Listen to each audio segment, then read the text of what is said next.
Morning. Welcome to United First Parish Church. Whoever you are, whomever you love, wherever you are on your journey, it is so good to be with you this morning, heart to heart and screen to screen. If you are visiting with us this morning, we invite you to go to our website, www.ufpc.org, where you can find out more about our congregation. I'm the Reverend Rebecca Froome, minister here at this congregation. Our worship leaders this morning, on screen and behind screen, are our Director of Religious Education, Joan McDonald, our Music Director, Norman Corey, and our digital usher this morning is Fiona Sankey. The order of service for this morning can be downloaded from our website, and we will also be pasting hymn lyrics in the chat as we go. For these online services, we invite you to go ahead and leave your video on if you are comfortable, so that we might all see one another when we are in gallery view, even though we are physically apart. That said, we know that Zoom fatigue is very real, so go ahead and turn your camera off if that is what will actually help you be most present to one another in this time together. And note that we are recording this morning's service to be posted on YouTube at a later date. We invite everyone to stay online after the service for our virtual social hour. And regular attendees will note that the order of the end of our service is just a little bit different than past weeks. And now, let us center ourselves for worship by taking a deep breath together, feeling that spirit of life and love that moves within, between, and beyond us all. We begin our service by lighting a chalice, symbol of our Unitarian Universalist faith tradition. If you have a chalice or a candle at home, we encourage you to go ahead and kindle that flame where you are.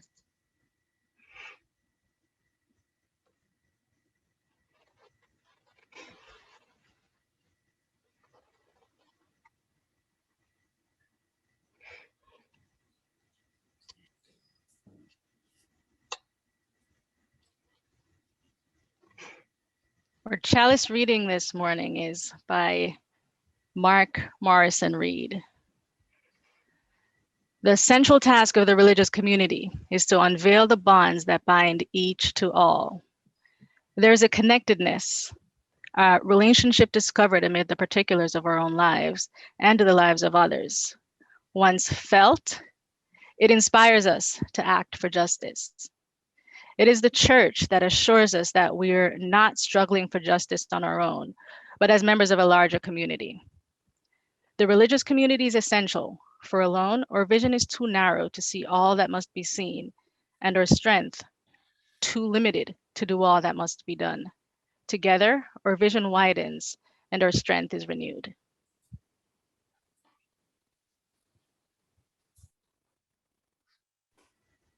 I invite you to join in saying our words of covenant, which will be on your screen. As a free fellowship of this historic church, we unite to lift our hearts and open our minds to a larger reality, to accept, support, and encourage one another, to seek the wisdom in all religions, to cherish and sustain the web of life, and to strive for justice, compassion, and peace. Please join me in singing our opening hymn, Morning Has Broken, performed by our own Lee Forrest and Anne-Marie Willer. The words will be in the chat.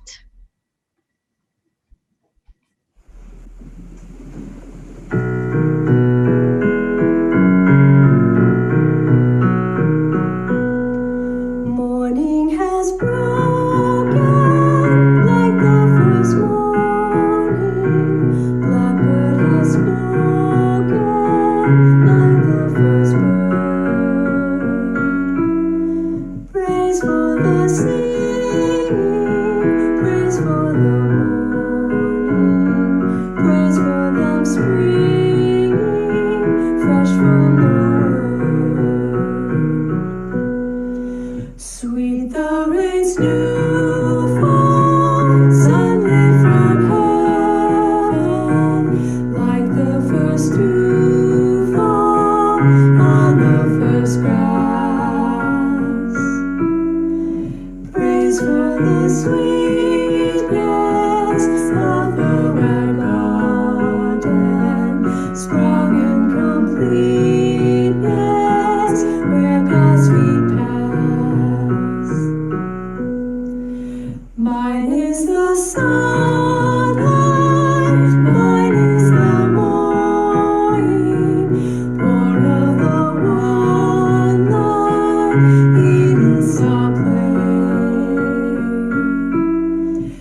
Our message for all ages this morning is the story Outside In by Deborah Underwood, which will be read by Joan McDonald.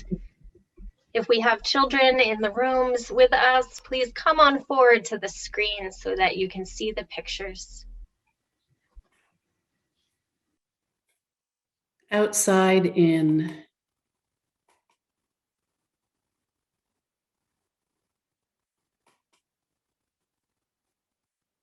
Once we were part of outside, and outside was part of us. There was nothing between us. Now, sometimes, even when we're outside, we're inside. We forgot outside is there. So outside reminds us. With flashes at the window and slow magic tricks. It sends the sunset and shadows inside to play. Outside sings to us with chirps and rustles and tap taps on the roof. It beckons with smells, sun-baked fresh and mysterious. Outside feeds us. Sun, rain, and seeds become warm bread and berries. Outside cuddles us in clothes once puffs of cotton. It holds us in wooden chairs once trees. We feel outside in the warm weight of our cats and the rough fur of our dogs. Outside shows us there is time to rest and time to start fresh. Outside steals inside, a spider seeking shelter, a box elder bug in the bath, and a tiny snail on kale. Even rivers come inside, cool water rushing, eager to return to the sea. I'm here, outside says, I miss you. Outside waits. And we answer.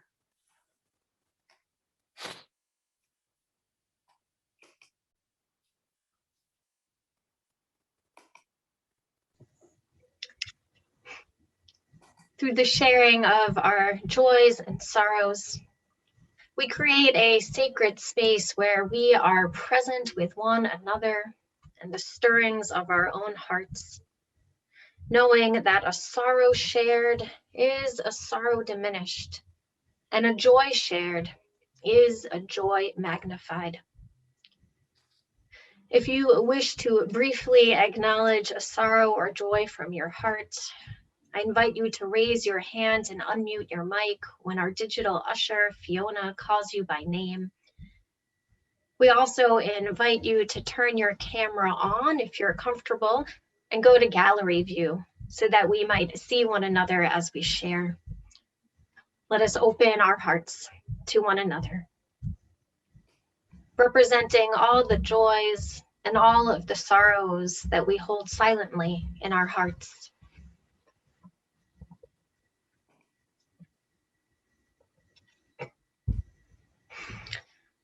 May the light of these candles remind us that wherever we are on our journey, each of us is worthy of love, and each of us is able to love. Let us take a deep breath together, feeling that spirit of life, that spirit of love that moves within, beyond, and between us all. Let us take a deep breath together, Rolling our shoulders back, perhaps wiggling our fingers or toes, resting into the gift of our own body. With this shared breath moving between us, let us enter a time of shared meditation.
Will you lift your hearts and join me in the spirit of prayer, listening in these words for the language of faith most meaningful to you?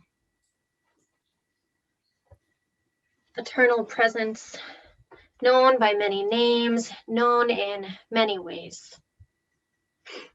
Source of our being, source of our goodness, which many know as love.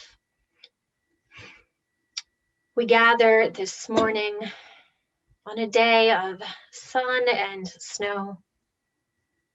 Gather in this community of hope and frustration. Gather on the brink of spring, even as winter holds us close. We give thanks for the joys of our lives, the ability to be with family and friends, screen to screen, and now slowly, arm to arm, eye to eye, hug to hug. We give thanks for birthdays and births, for anniversaries, for the transitions of life, the milestones that remind us that we are part of something larger than ourselves, interconnected in community, interconnected in this web of life. We open our hearts in sorrow for those among us who are grieving, sorrow for the milestone we will reach tomorrow of 500,000 lives lost to COVID in this country. We open our hearts in grief and anger and the wondering why. And we open our hearts in hope, in comfort, reaching out to one another in care. Source of our being, source of our goodness. We pray for the people in Texas and Oklahoma and throughout the country who are experiencing extreme weather, dangerous weather, wondering how to keep their families safe and warm with good water, a roof over the heads. In this time of climate change, may we come together as a people in climate resilience, building infrastructures in our country and pathways in our hearts, to be creative and courageous, to face the unknown. We ask this in the names of all those known and unknown, present and absent, remembered and forgotten. We ask this in the names of all the helpers of humankind. Amen, and blessed be. Our reflection music this morning is Come Thou Fount of Every Blessing, performed by Norman Corey on piano. The words will be pasted in the chat if you wish to sing along or reflect on them in your own heart.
Our reading this morning is by the poet, artist, and minister Jan Richardson.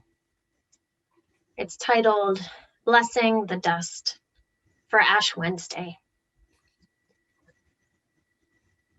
All those days you felt like dust, like dirt, as if all you had to do was turn your face toward the wind and be scattered to the four corners, or swept away by the smallest breath as insubstantial.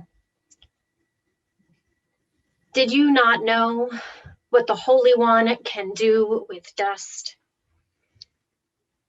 This is the day we freely say we are scorched. This is the hour we are marked by what has made it through the burning. This is the moment we ask for the blessing that lives within the ancient ashes, that makes its home inside the soil of this sacred earth. So let us be marked, not for sorrow, and let us be marked not for shame. Let us be marked not for false humility or for thinking we are less than we are, but for claiming what God can do within the dust, within the dirt, within the stuff of which the world is made, and the stars that blaze in our bones, and the galaxies that spiral inside the smudge that we bear.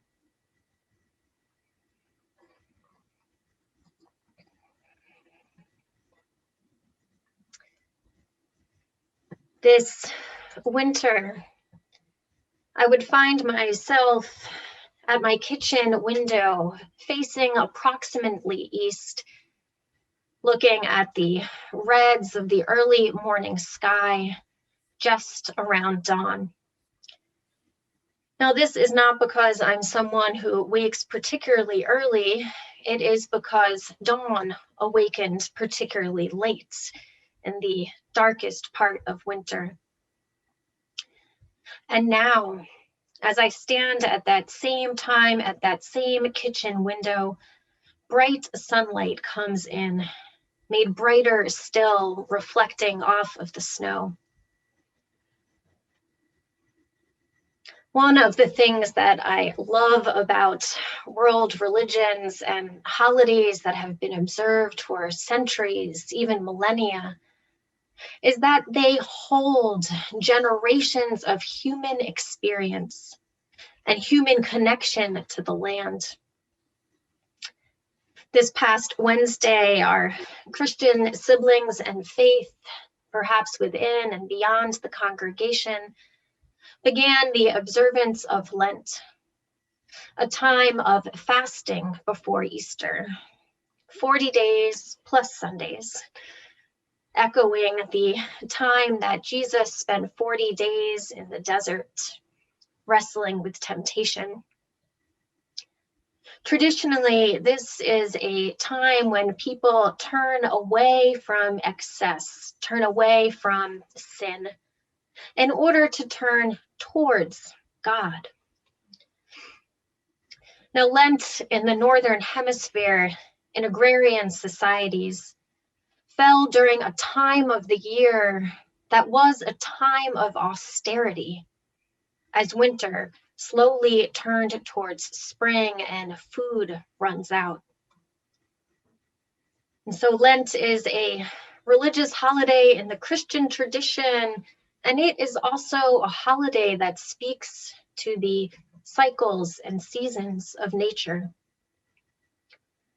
The Reverend Kendall Gibbons has written, "Once upon a time, the season of Lent was about necessity. It was about the time of the year when the stored harvest was pretty well used up, before anything much was growing in the early spring. It was a time of want and hardship, a time perhaps of temptation, when you might want to eat the grain that was stored for seed, or the animals that would soon give birth to the next generation. It was a time of self-restraint, when it was better for the community as a whole if the rich and the privileged did not indulge themselves when the poor could not." She continues, "It was a time of recognizing the connection between human behavior and the creative, generative forces of the earth and universe that could only function in cooperation, of acknowledging the interdependent web of all existence and what it required from us in order for abundance to happen again in time. It didn't start out as sacrificing an arbitrary pleasure in order to give God a cheap thrill. It started out as a reverent acknowledgement of sacred necessity, of the role played by self-restraint in the service of both the common good and the web of life." Lent works with the earth's rhythms of scarcity and abundance, of darkness and light, as Kendall Gibbons has told us so well. Now, the English word for Lent comes from the Old English word for springtime, Lengten, taken from the Old German word for springtime, meaning the lengthening of days. Lent is a season that takes us from the darkness of late winter into the budding of early spring. So what do we find this year in these lengthening days? We find a lot of snow, here and in some very unexpected places. We find a globe and a country wrestling with this new pandemic. We find hearts and households stretched to the breaking point from isolation, economic hardship, remote schooling, remote work, grief. There are times when we feel like dust, feel like dirt from all that we have endured as individuals and as society. And we also find in these lengthening days a decrease in new COVID cases and a slow increase of vaccines. We find those early hugs. And we find that mixture of snow and sun beckoning us to go outside, to shovel the walk, to play in the snow, to make plans for the garden, to spend time with our loved ones out of doors, to listen for the swelling chorus of springtime birdsong. In her Ash Wednesday poem, Jan Richardson writes, "This is the day we freely say we are scorched." And we have been scorched by so much this year. It's important for us to continue to hold spaces to name this ongoing grief and hardship. We have been scorched, have had to give up so much in order to care for one another. Last year, the pandemic came to Massachusetts in the midst of Lent, and it is as if practices of austerity have lasted all year long, far more than 40 days. And this is an experience, as we know, that is individual and shared. The Lenten reflection I read from the Reverend Kendall Gibbons is something she wrote last year for her Sunday service on March 15th, 2020, when we knew so little about the virus, know so little about how long these hardships would last. So in that same Lenten reflection, she wrote, "I invite you into that Lenten consciousness for the next several weeks or months, however long it takes to ride out this wave of disease. I invite you to share the spiritual challenge of maintaining our connection to one another and the ideals that we share, even while we are forbidden to touch. We are sacrificing something that is profoundly good and that we deeply want to enjoy and depend on in the service of a larger purpose, so that our communities might live and thrive over the long term." She concludes, "And we are, I promise you, doing this together. We are smart, we are creative, we will figure this out." I appreciated returning to Reverend Gibbons' words this year, returning to that insight that we are in this Lenten consciousness together, that we are in this pandemic together. Jan Richardson began her poem that I read this morning in the second person, writing, "All those days you felt like dust, like dirt." And then she moves into the we, writing, "This is the day we freely say we are scorched. This is the hour we are marked by what has made it through the burning." There is so much we have lost this year, and so much that has made its way through the burning.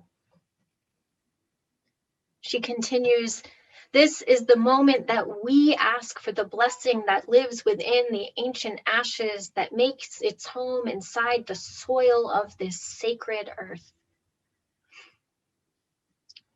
Friends on the journey, in these bright days at the end of winter, let us hold a place to say that we are scorched.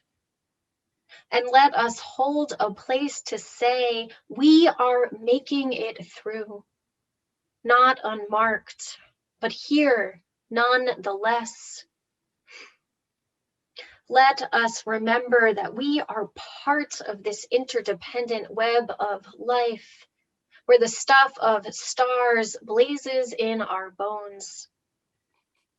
Let us remember in this season that tries our patience, in this season of unasked for austerity, that we can come together and remember that the sacred moves within, between, and beyond us. Remember that there is a blessing to be found in how we are making our way through. Let us be called in these days to go outside into the sunlight, to go outside into the rising hope, to go outside and meet one another heart to heart. May it be so. Amen. And blessed be. Please join me in singing an age-old chant, Ubi Caritas.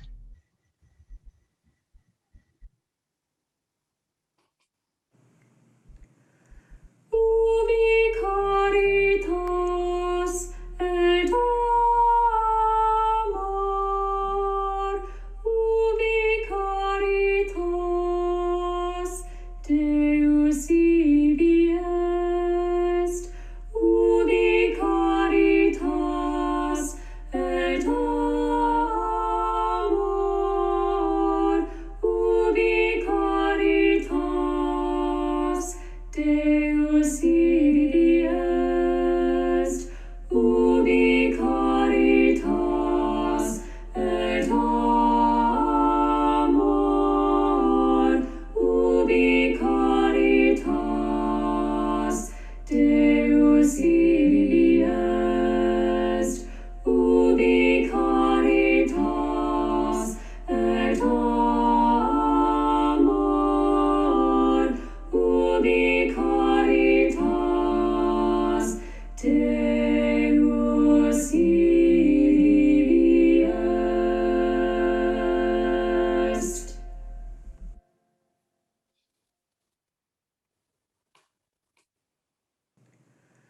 Ubi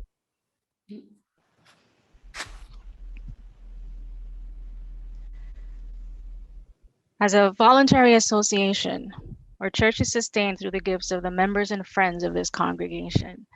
Your generosity makes it possible for us to hold worship services, workshops, and small groups even in these unusual times. Your generosity helps us strive for justice and live our congregation's values in the wider world. Please take this moment to visit our website and consider clicking on the donate button located on the homepage of our website, ufpc.org. Let us open our hearts as these gifts to support the good works of United First Parish Church are joyfully given and gratefully received.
Let us return again to that breath of life and love.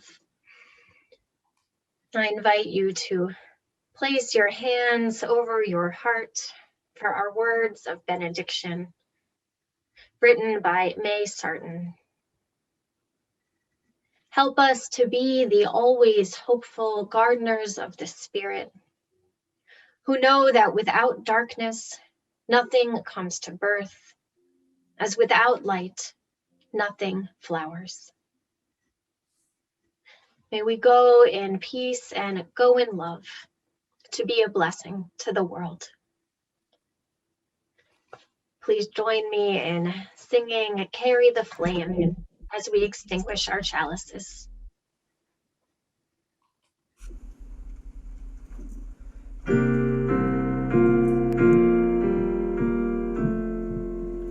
Carry the flame of peace and love until we meet again.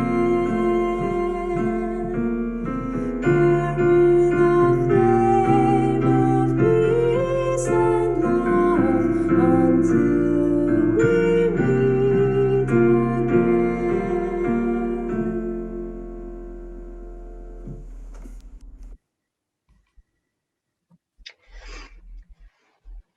Before we move into our virtual social hour, we do have some announcements to bring to your attention, which are also on your screen.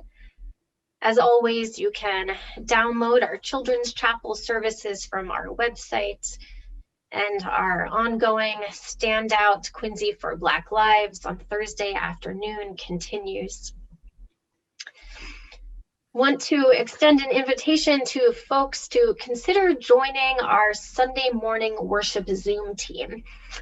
And you might wonder, well, what do I need to know how to do? If you feel reasonably comfortable using Zoom, you are qualified. If you feel reasonably comfortable using PowerPoint, you are extra qualified. So please reach out to me at rev.rebecca.froom@gmail.org at gmail.com. If you are interested in learning more about the role of digital usher or running our slides or posting things in the chat, we have a great crew that's been working hard all year, and it would be wonderful to have another person or three join our team. And as we look forward to the spring equinox, we can look forward to the great UFPC Sweet and Savory Auction and Variety Show happening on Saturday, March 20th from 6:30 to 8:30 p.m. on Zoom. We will have an online auction ahead of time, a live auction of sweet and savory foods. We will have a variety show. We will have the opportunity to wear funny hats and enjoy one another's company. There are a number of people you can contact to be involved, and if you're not sure who to contact, you can always contact David in the church office, and he will direct you to the appropriate person.